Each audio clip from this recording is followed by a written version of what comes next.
privilege. I'm privileged to hear ice clinking in my lemonade while a Palestinian boy dies, asking his mother why they won't let water in through the apartheid wall. His story, not important enough for a press release, his name irrelevant, his life collateral damage. The profits, the pocket of the occupiers because you chose to vote against divestment. 2, know your privilege. I'm privileged to have enough literacy to be able to read between the lines. You see, history repeats itself, and I see his story repeating itself. First in the arms of his father, who cowered over him against the wall and took his bullets for him. Then again, as one of 4 boys playing on the beach, they looked for the goalpost but found a rocket instead. Then again, I watched his story as Mohamed Abu Khader was snatched from the streets and burnt alive. I watched their stories from my privileged middle-class home on my flat-screen TV.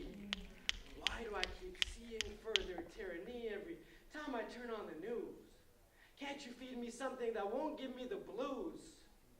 It just leaves me confused when the truth is refused from investigative reports and independent reviews from an agenda that they choose.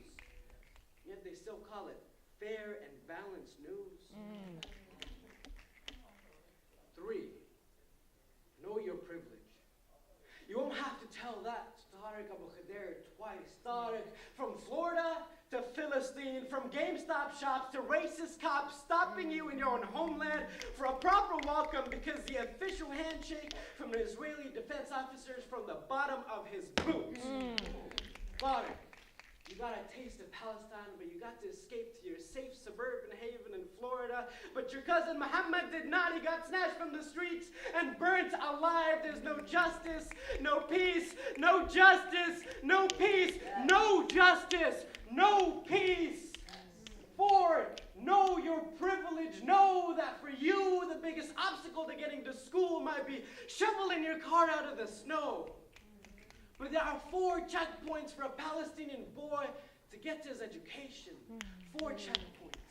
4 chances for you to watch as your friend gets shoved down to the ground and beaten. 4 chances for your papers to get revoked. No home for you.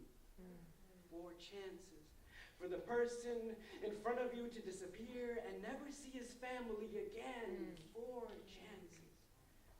And that's just on the way to school. 5, I know my privilege now. I'm privileged to relay stories to open ears, stories from deaf mouths, stories drowned from the sound of screaming rockets and exploding streets that lay Palestinian children to eternal sleep. It is my privilege to carry their banner in this manner and to bring their rage to the stage so that when the time comes for you to make a decision about Palestine, you cannot use your blissful privilege to claim ignorance. Know your privilege.